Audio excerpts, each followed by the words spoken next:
Some of y'all have a specific diagnosis of schizophrenia. If you're tripping on mushrooms and they diagnose you with schizophrenia, they're wrong. You're tripping on mushrooms. What's this conversation here about? Well, it's not a conversation, it's just me. When it comes to schizophrenia, which is what my predators keep trying to push, there's only one type of person who can diagnose it. And, well, there's actually two now. LMHP can diagnose schizophrenia. Um, the ones that I've seen all agree that I'm not schizophrenic. The problem that we're encountering here, you see the difference between people like Marcia Estrada and people like Sheriff Scott DaCosta. Sheriff Scott DaCosta thinks he can diagnose schizophrenia based on the fact that he ignored every goddamn thing I told him. And so did his deputies. They literally did everything they could to assist each other in getting away with committing crimes. Now, that might in and of itself make you sound crazy. Being afraid of persecution might in and of itself make you sound crazy. But the thing is, if you're a homeless person or a male, you definitely have to fear persecution by the police. Their numbers show it. Now we got two sets of numbers here. We've got the arrest record numbers, and then we've got the rest of the numbers. I'm going to sneeze one moment.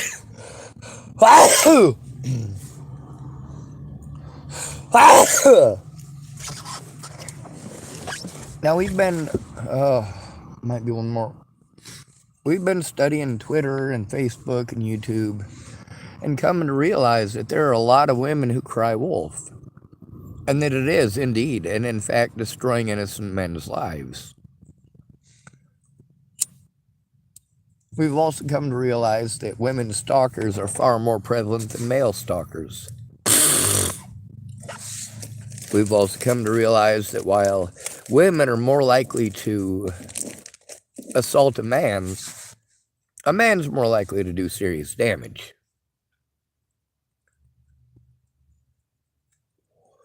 Or damage that is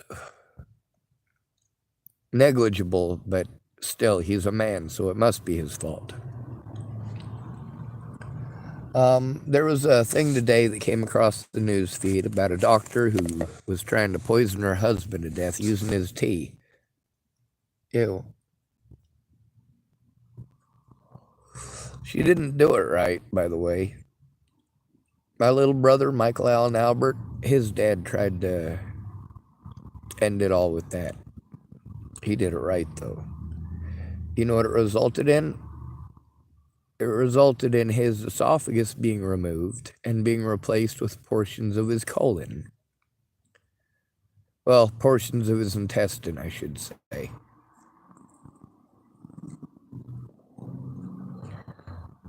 And he sounds weird now. I haven't heard him in probably 20 years. I don't think it matters.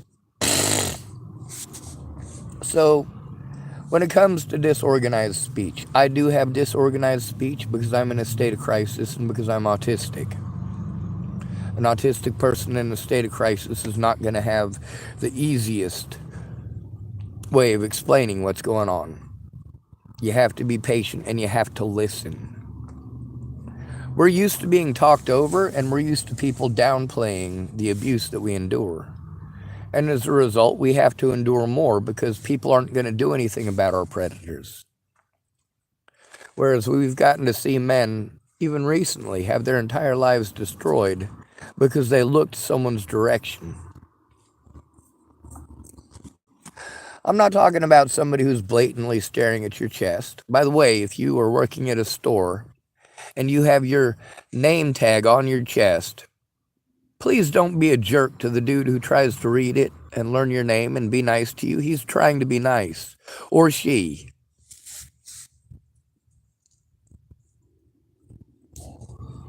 There's one of the ladies at what was it? I want to say Walmart. And she told another woman, my eyes are up here. It's because the woman that she was talking to had pink hair and read her name tag. But it was an assumption about people with pink hair, I would suppose. Might have had something to do with the way she dressed. And what does that have to do with schizophrenia? It comes down to assumptions. And what's favorable. It comes down to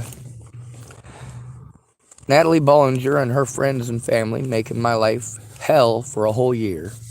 And when I ask for help, nothing. I'm given pretty words. I'm told, you just need to man up. You need to do it yourself. The mentally ill tag prevents that from happening. The conditions I'm forced to live in prevent that from happening.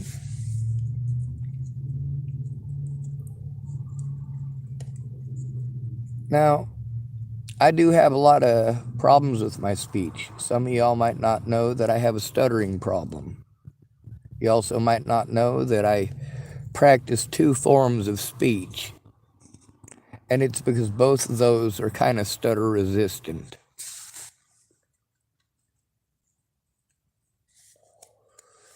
I also practice my breathing exercises. A lot of people, when they tell me to breathe, I am breathing.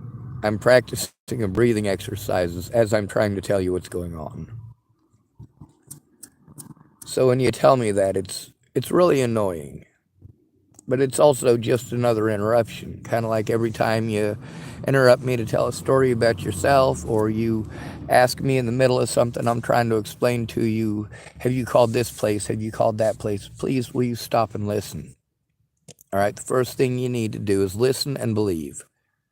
Believing is not good enough, though, when somebody is called mentally ill. You have to go in with them. You have to make calls with them. Those are essential. You have to be actively involved. Otherwise, they're going to get railroaded. They're going to end up out on the street. If they're already out on the street, they're screwed because it shows they didn't have anyone. And that makes them easy to victimize. Boulder County likes to lock up people who are schizophrenic in specific. Yeah, it's true. And then they give them light sentences. It's what's called a roll-through. You want to keep your jails pretty full so that you can say, hey, we can't lock everybody up that we need to. We can't lock up everybody that we need to. We can't lock up all these horrible monsters that you're wanting us to lock up. There's more monsters this year.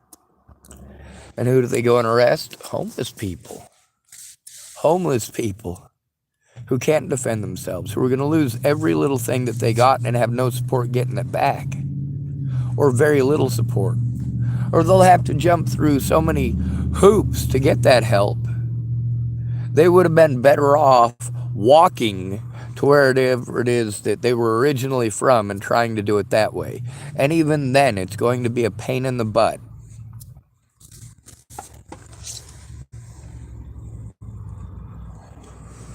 Now, when you're having a situation where you've got some heroin addict who's slandering your name because he's embarrassed,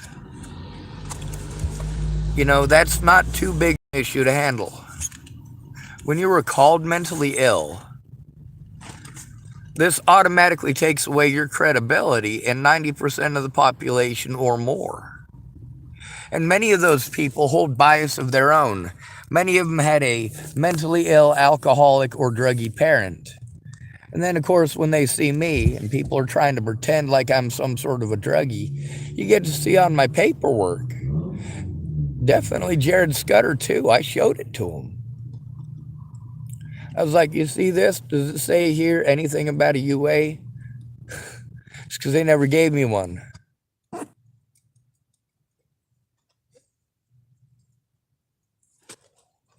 You try to turn in cops.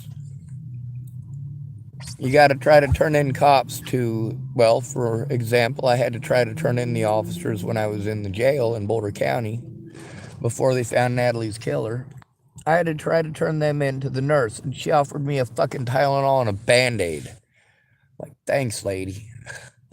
It's fucking helpful. I had to wait until I got out in excruciating pain with a swollen wrist, and thank goodness by that time it had become unswollen, but also they prevented me from getting pictures taken, and that's what needed to happen. Me being assaulted by Waylon Lolatai and the other officers at the hospital, that shouldn't have happened. If I had a friend to help me to turn it in, that's what I needed. I needed a friend to go in with me. That's what I needed for a whole year before Natalie was killed.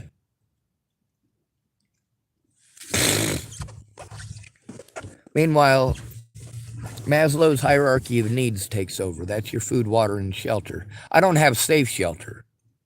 This somewhat keeps me safe from the elements. Somewhat. It's also a death trap. I gotta wipe off the windshield while I'm driving so that I can actually see through it a lot of the time. It's filled with a bunch of flammable materials. But the thing is, you know, who's going to let me just stop and throw away all my garbage? Now, I was able to get a lot done when I was at Vicky Rains, but there's a lot more to do, and also with the stuff that I needed to get done other than this, plus the things that she wanted done and required to be done. And then later on, you know, it started off as we were going to do it the way that it needed to be done. And then as time went along, she would start having, this quirk means she can't do it this way, and this quirk means she can't do it that way, and this quirk means she can't do it that way. And everybody does this to me. I can't do it because of this. I can't do it this way. Oh, you meant you actually wanted me to watch the videos. Oh, I thought you were just trying to get me to keep them safe for you. Oh, it's evidence. It's evidence that I showed the truth and told the truth. That's the shit I need you to share. I told the truth. The conversations with people that wanted to hide like rats, you know, that is evidence that I told the truth. And also the fact that these people get angry when I say the things that the cops said, and they're like, oh, dude, that's slander. Well, you didn't take the cops to court. You didn't try taking the cops to court. You didn't give a shit. You didn't show up to court.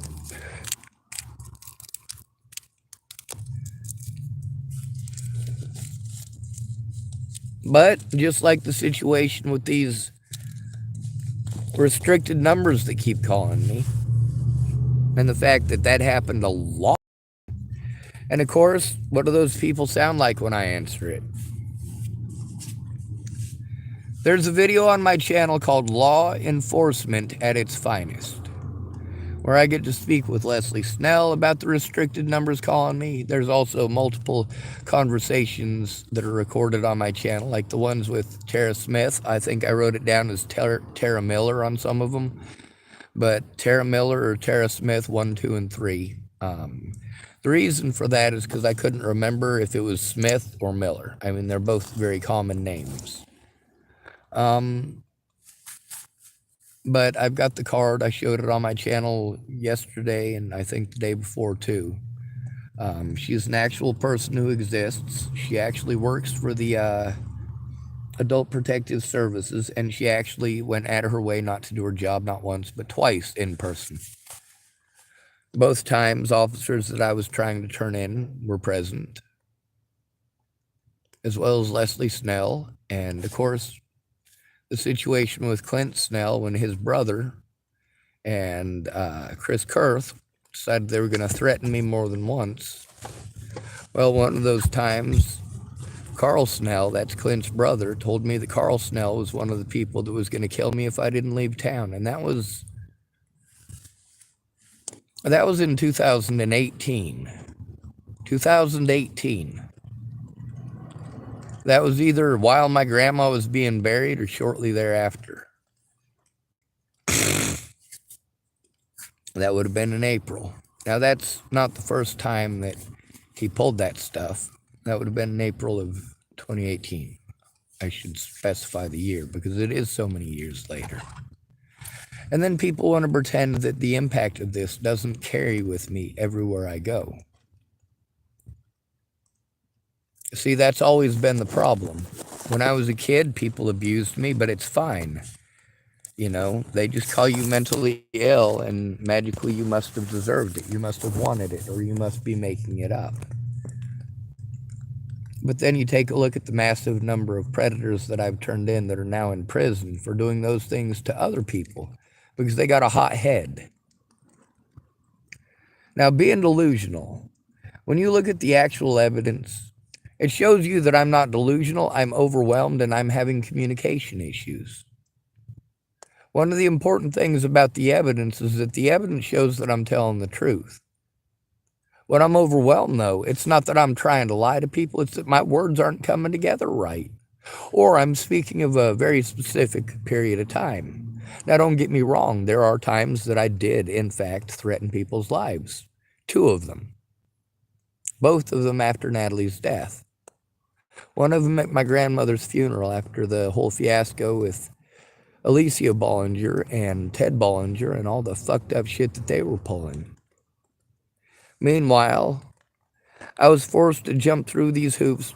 I just needed the cops to do their jobs and get a hold of Natalie and say, hey, Natalie, this dude's being harmed over something that he claims he didn't do. So did he or no? Pretty simple. Although her sister Alicia can verify that, yeah, me and Natalie did not have a sexual relationship, and there's no way that we could have there in Virginia. Natalie had a fucked up leg and she was at her mom's house. Sorry, I was doing this at my leg because they're under my... They're that direction, so I'm sitting weird. Now, my communication issues, that's because I'm stuck in a state of panic. I do get fucked with often. I don't have the money to survive on. It takes money to defend yourself, and even though it's supposed to be innocent until proven guilty, I was never proven guilty. I was just prevented from going to court or literally physically and psychologically tortured. My own public pretenders were not doing their jobs, not willing to do their jobs, and made zero effort to obtain the body camera evidence. If they had made an attempt to obtain the body camera evidence, the charges would have been dropped immediately, but they never did. They all made sure that that didn't come out in court. Now, whether or not you want to call that a conspiracy theory or not, the fact is that it's true, and if you look into it, you will find that it's true. Their own evidence shows that I told the truth. Without a friend or family member, though, I get blown off, same as I have by the mental health services and the police, the hospital. I was even assaulted at the hospital here. Now, I got to try to get that evidence from the hospital. You get to hear when I was trying to tell the officer about it. I got to try to tell him about multiple crimes because multiple crimes have been committed. And not just by people out here on the streets who are on drugs. That's another thing that's real common. Now, when you try to turn in a police officer, when they go to the hospitals, hospital staff are real used to just listening to the fucking cops. The cops, one of their favorite things to do is not talk to the doctor. They want to talk to the nurse. They'll just tell the nurse that you're schizophrenic. The nurse will write it down, or the nurse will go tell the doctor that you're schizophrenic, as if you've got a diagnosis for such a thing, and you don't.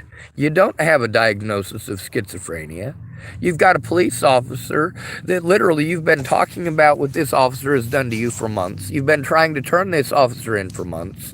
You've got hundreds of calls to hundreds of places that you're told to go to about this.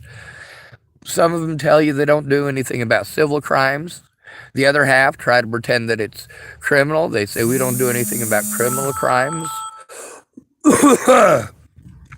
or criminal matters.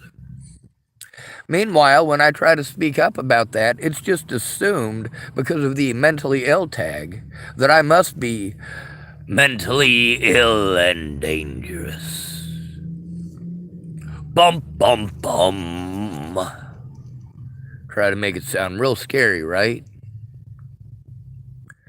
Now, with many of these peoples, they outright pretend like none of this stuff with Natalie Bollinger exists on the internet or elsewhere.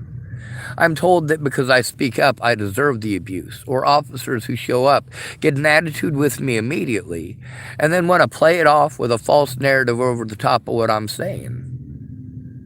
One of those officers in Hood River, I was trying to turn in harm that was committed against me, and the people that were there were assholes. They didn't need to be assholes to me. That was unnecessary.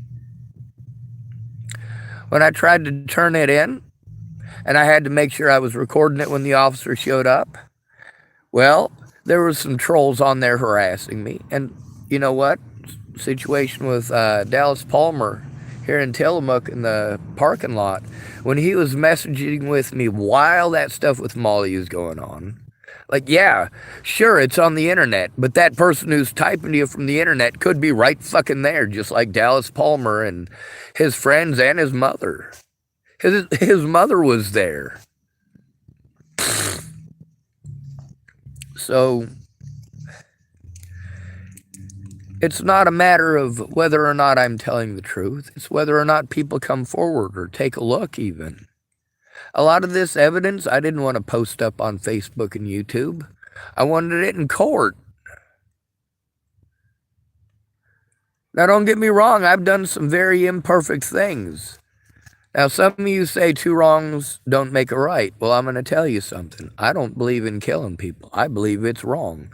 However, if somebody's shooting at you, it makes sense for self-preservation for you to defend your life by whatever means necessary. So I'm not telling you not to own a gun. I'm not telling you guns are bad. I already know that no matter what laws you make, people can make guns pretty simply. There's a lot of people who are afraid of that. I'm not telling you you can't defend yourself or your family or your property. What I'm telling you is there's people out there who don't have that, and the Second Amendment is supposed to be for them too, because it's supposed to be we the people. There's a lot of homeless people that don't have a gun. Why are they the most victimized people in the country? They're the least likely to have a gun.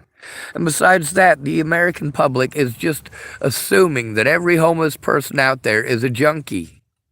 They must be out here because they're alcoholics and junkies and rapists and stuff like that. See, when I speak about bias, this isn't some delusion that I have. You guys project this. A lot of people, they like to go out for their street family. It's not real family. It's people that they're hoping that if they're nice to, those people will give them some gain or benefit. It's a desperate world out on the streets. When you guys talk about all these free services, you don't take into account what you're sending us into. You got to see that situation. Type in the words Jamie again on my channel.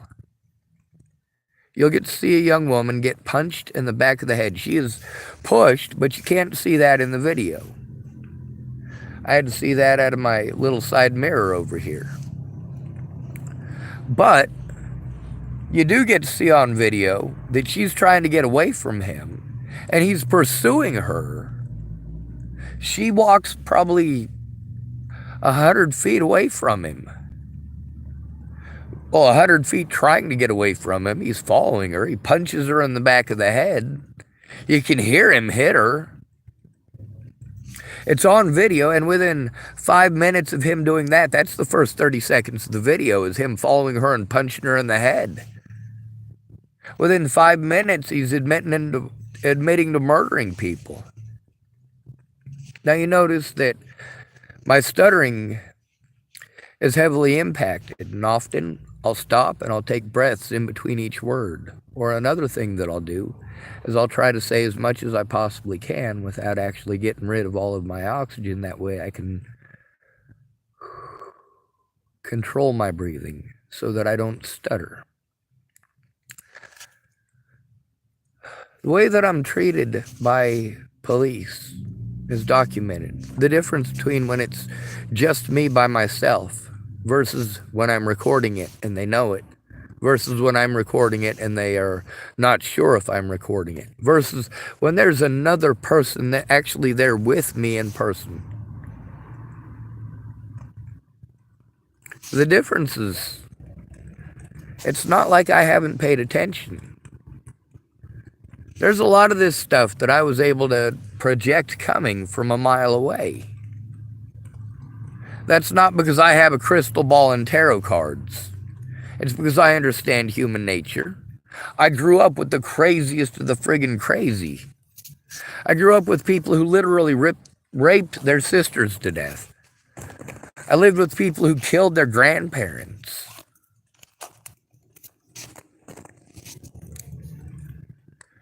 And it wasn't because I was some sort of psycho. It's because my parents were both locked up and weren't allowed to have their kids because couldn't stay off the cocaine. And that's documented as well. I also went to people in the family who I knew would talk at least a little bit about it and admit it, whereas my dad would just play stupid and he won't talk on the phone with me. He's smarter than that now. Yeah, don't fucking lie to me, I'll catch you.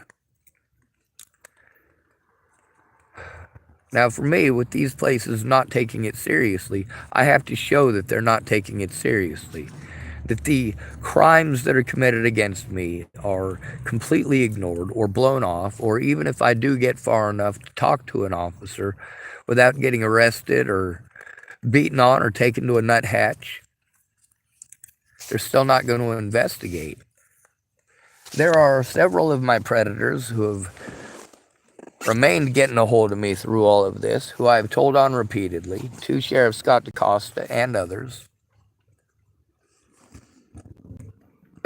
Some of them I have actually spoken with later on, and they've admitted that the cops never, ever came to investigate or talk to them. Jason Scudder admits the cops never came and talked to him. I even posted his name and his wife's name, and I posted it up so that people could fucking see it. Yeah, you can call these people and verify it. Even posting that up on my YouTube wasn't enough.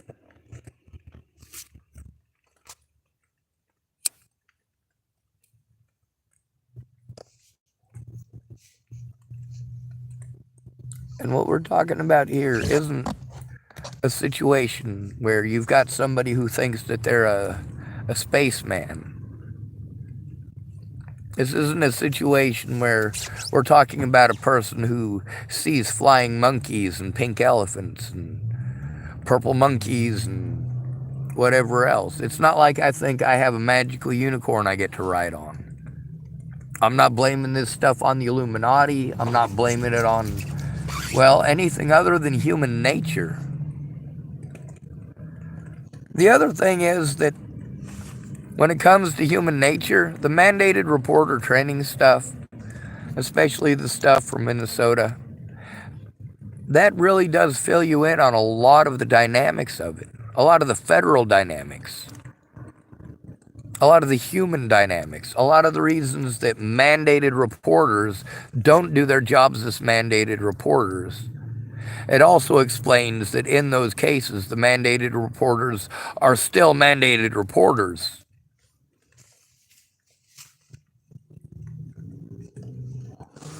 We also get to see how the wool is pulled over innocent people's eyes by doing what? By not following the laws, by not observing the laws, or by looking the other way until you're not allowed to get what it is that's necessary to prove your innocence. Context is important. If I were to say, I am against people who say I hate black people, and you were to say, oh, look, Sean said he hates black people. Well, that's not what I said at all. Matter of fact, I said the opposite. But you got to see how Leslie Snell tried to pull that. But she also had assistance.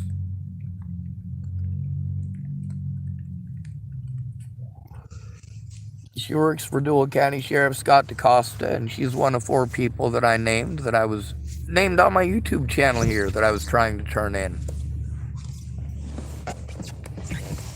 And I was working together with the people that I was supposed to. There's a video called Holloway 1,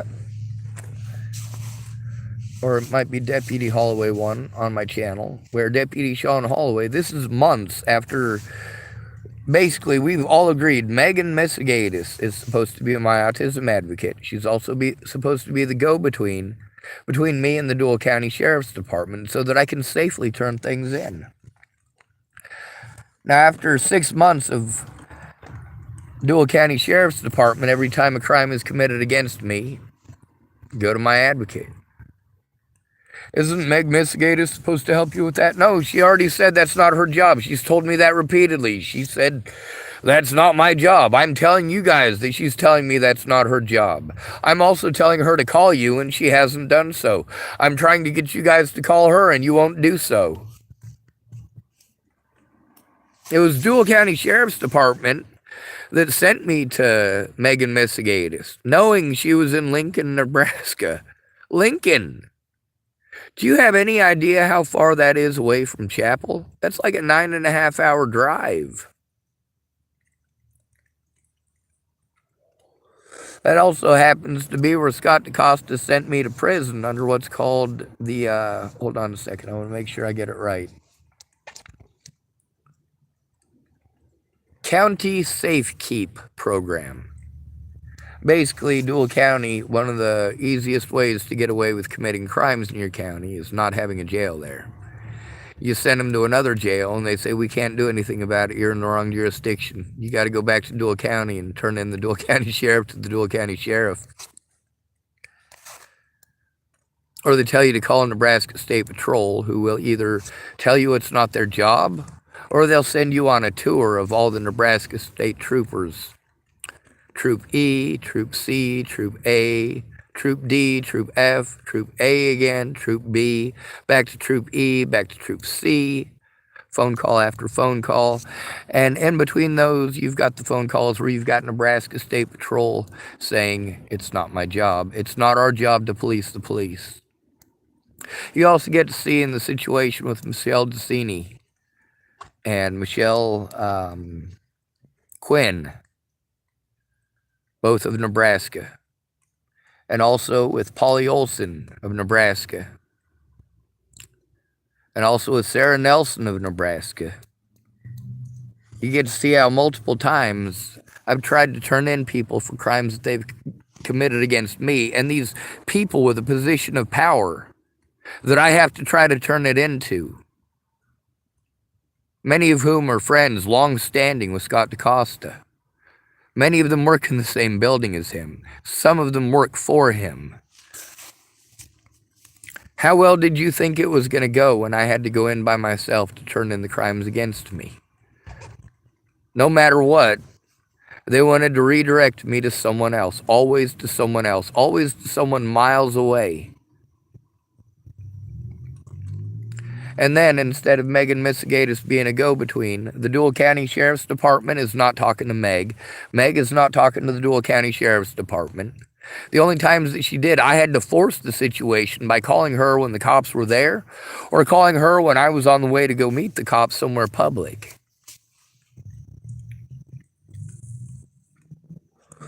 Meanwhile, after the death of Natalie Bollinger, matter of fact, after the situation in January of 2017, almost a full year before Natalie was killed, Dual County Sheriff's Department shouldn't have had anything to do with my situation. They'd already blown me off repeatedly and given me the mentally ill treatment. So you guys say we can't do anything about rumors. Well, they do something about rumors. When they arrest you on false charges, they state those charges on the radio, and it's assumed by much of the population that you're guilty.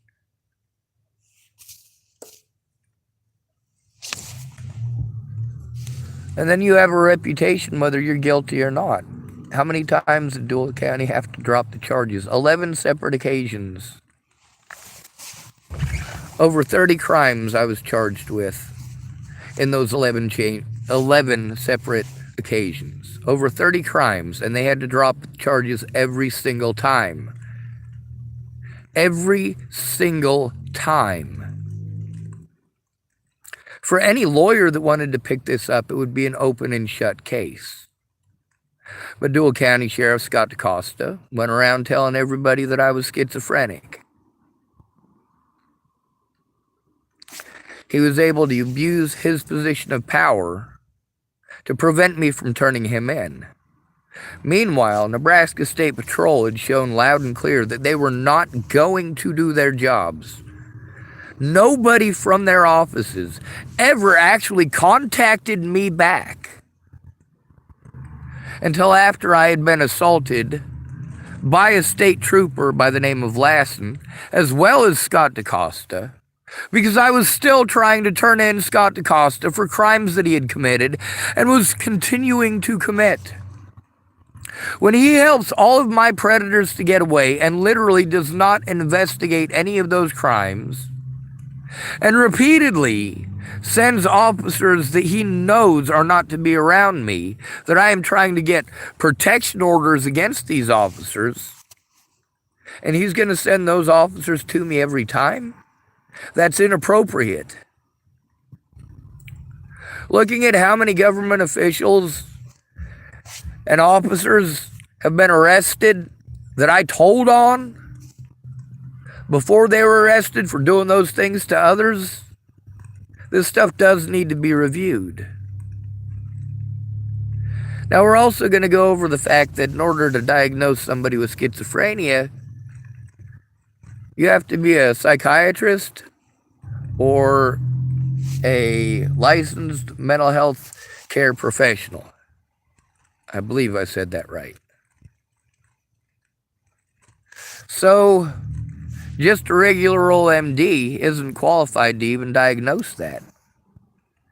If you're taken to a regular hospital, like an emergency room, and the police tell them that you're schizophrenic and they write it down, here's what's important.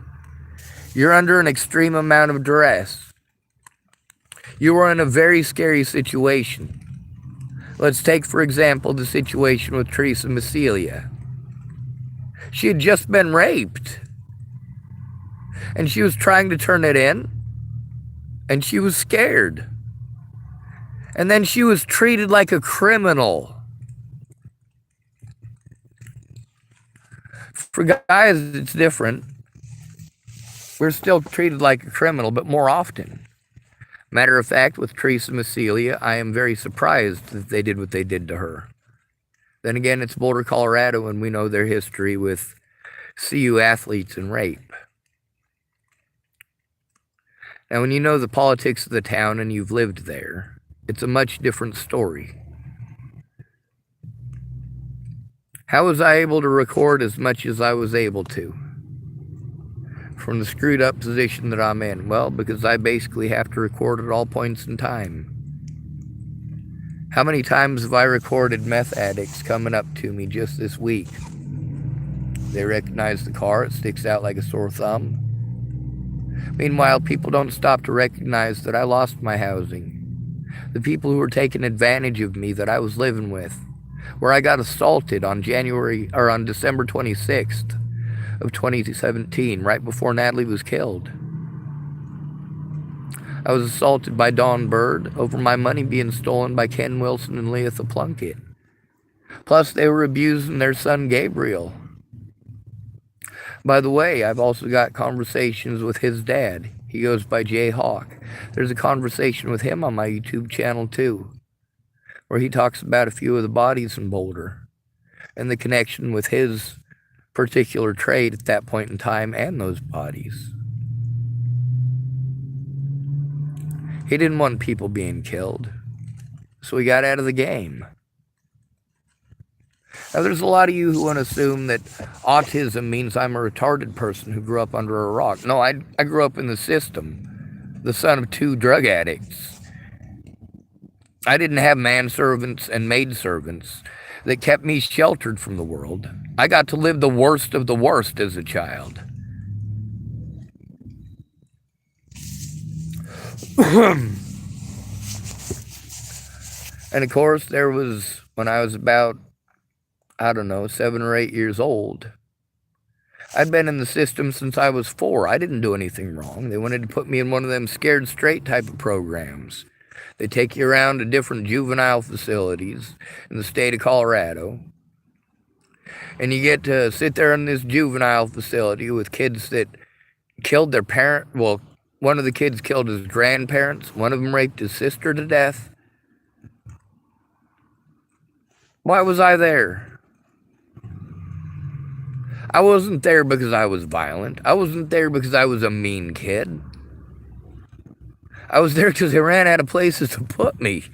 Temporary foster care system. That's what happens when a druggy mother wants to destroy her children's chances of a decent life by continually trying to snort coke and fight for your children.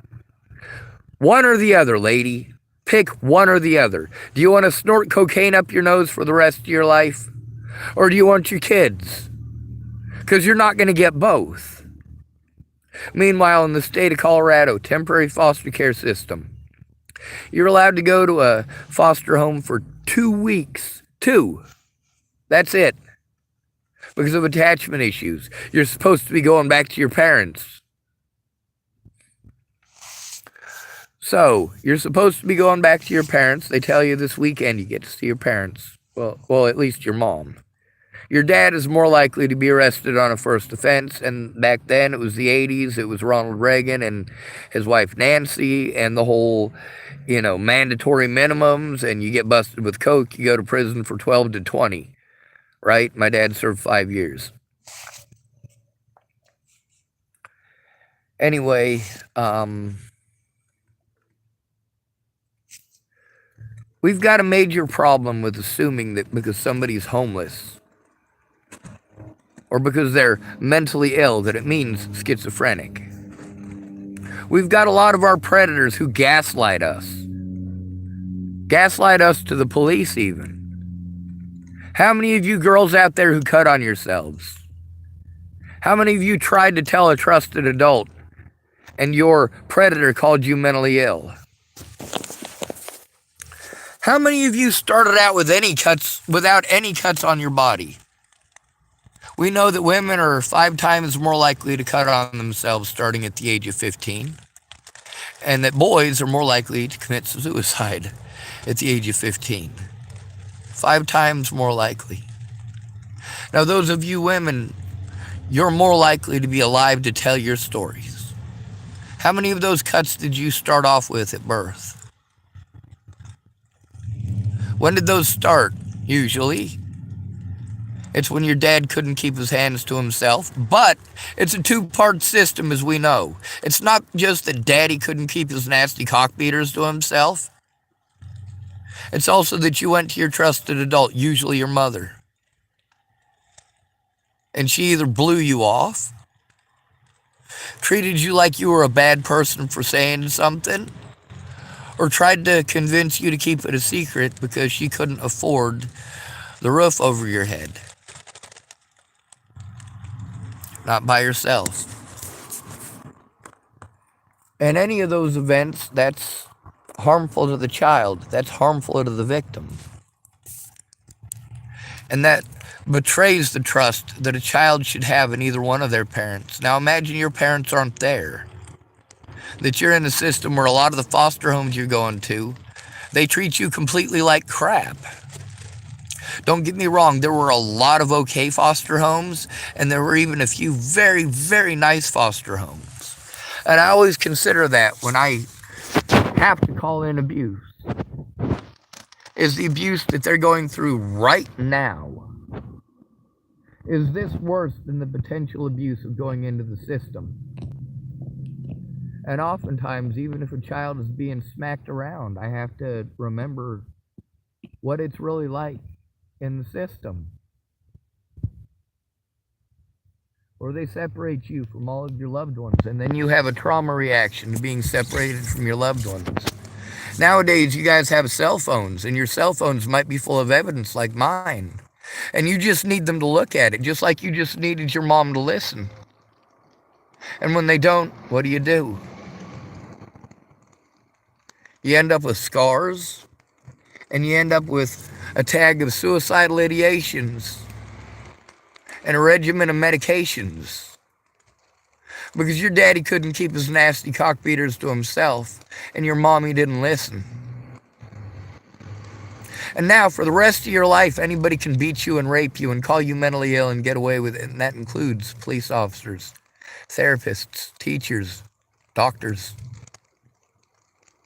People in a position of power will prey on this greatly and immensely, and have. And depending on your station in life, you may be treated entirely different from someone else. When a woman is in a frantic situation, she's more likely to be heard than a man. A man is more likely to be beaten up for it. Beaten up for it. Beaten up because he's being abused, and when he's trying to go to his friends or family for help, they just want to talk over him, not realize the gravity of the situation. And in this, what I'm going through now, the longevity of the situation. Obviously, I've posted up that I told the truth and showed the truth. I also show a lot of educational material so that you guys can tell the difference between somebody who has been abused to the point that they're having a mental breakdown and somebody who's schizophrenic and just pretending that, well, Joanna Taylor Smith said she'd make Maddie Boa, Natalie Ball, and Journalisia's life hell if I killed myself. Having proof of it, that's what's important. Now let's get back to Dr. Arata, who I mentioned at the beginning of the video.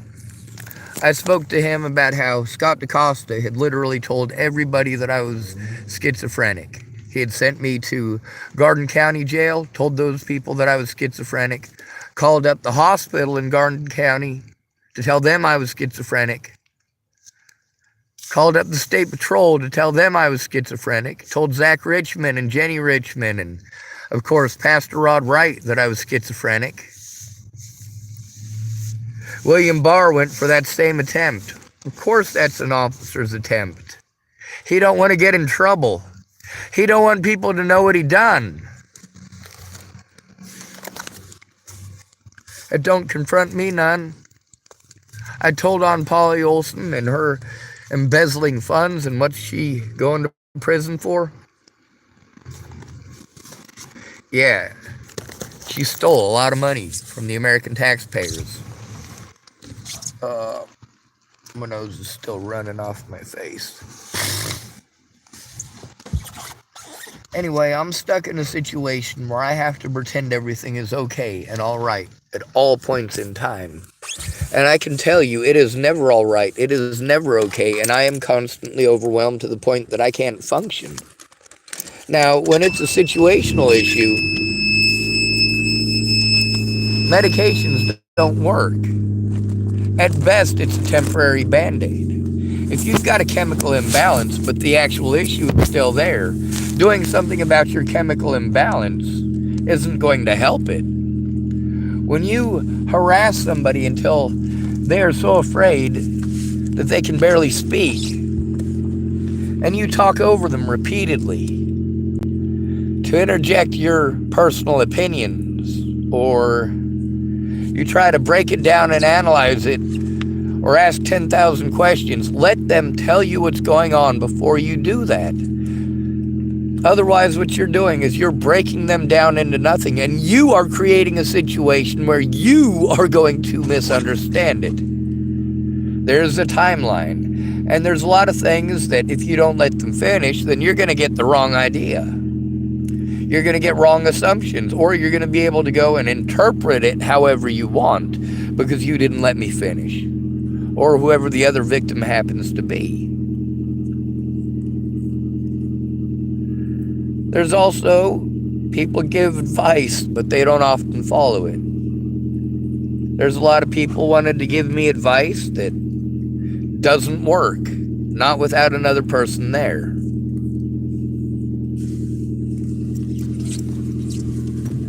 And it's not that I don't explain it, it's that people just don't understand.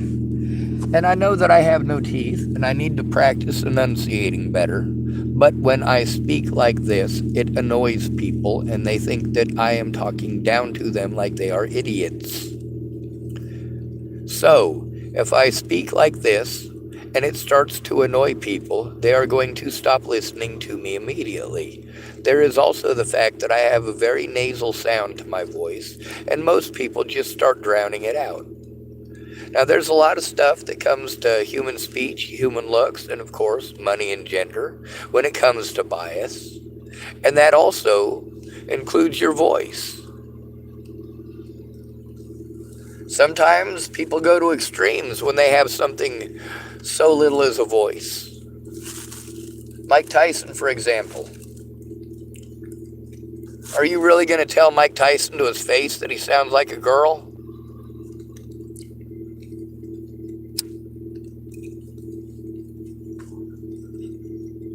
Would I? Yeah, I'm stupid. But I don't think he sounds like a girl.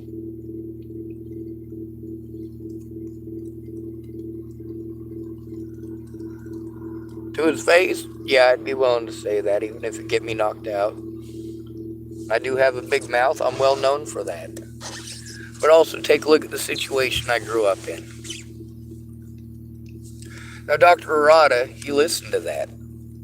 When I explained to him about how Sheriff DaCosta had pulled the stuff that he did, and I was talking to him about how Scott DaCosta and many other of my predators were trying to claim that I was delusional so people wouldn't look, he told me he wasn't allowed to look. But then he did look it up, and he looked up my name on, what do you call it, Everypedia. And he read it, and I said, you see? He said, well, you said it was on Wikipedia. I said, well, I'm sorry about that. There was a Wikipedia one as well. It must be gone. And I do understand that Wikipedia does take some content down due to inappropriate nature or inappropriate content, or it's been fact-checked and found to be wrong. But Dr. Arata looked that up. He also looked at I made a dragon, a origami dragon, while I was sitting in his office. And he said that the difference between somebody being delusional in these cases comes down to whether or not you can prove it. You know, obviously, if you tell people that an alien came down from the sky, people aren't going to believe it, and they're not going to look at the evidence. Well, the same thing goes with gaslighting. If people run around and tell everybody that you're crazy, people are less likely to listen to you. Some of you women who are watching this, you've been in a situation where you lived out at a farmhouse, and you had an abusive relationship, and he beat you up, and he took away your keys, and he took away your phone, and you couldn't contact anybody.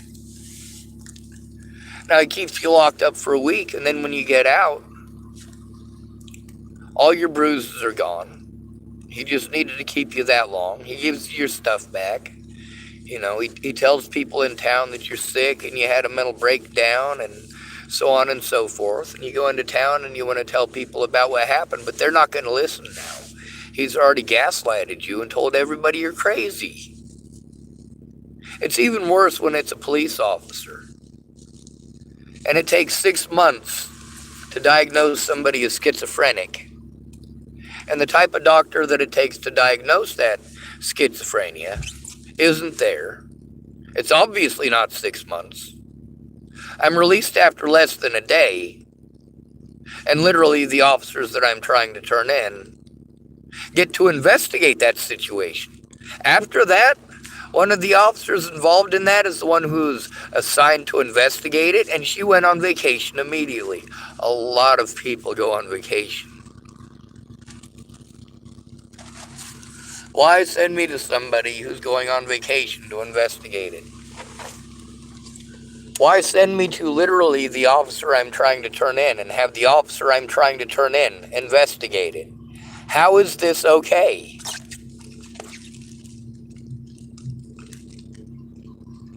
And it doesn't come down to whether or not somebody is crazy. It comes down to whether or not you actually care. It comes down to what resources they actually have, not your assumption thereof. A lot of people, you throw their promises at me. This person did this and this person did that. And I go back and I'm like, this person promised this and this person promised that. The problem is, when I'm abused, I have to go to a friend or a family member so that I can turn it in without being blown off or neglected.